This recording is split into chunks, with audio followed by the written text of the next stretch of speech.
I met a very, very wealthy real estate developer in New York that came over with nothing from Europe when he was 18 years old. He's a multi-billionaire now. And each time he bought a building, he would call it either a pasta or a protein building. And I said, what does that mean?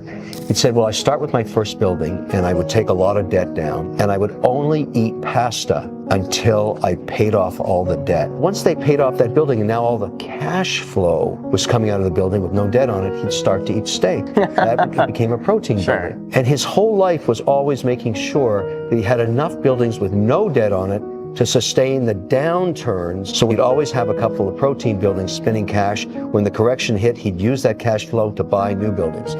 But he never went bankrupt because he never extended himself so far that the protein buildings couldn't pay off the mortgages of the pasta buildings. Right.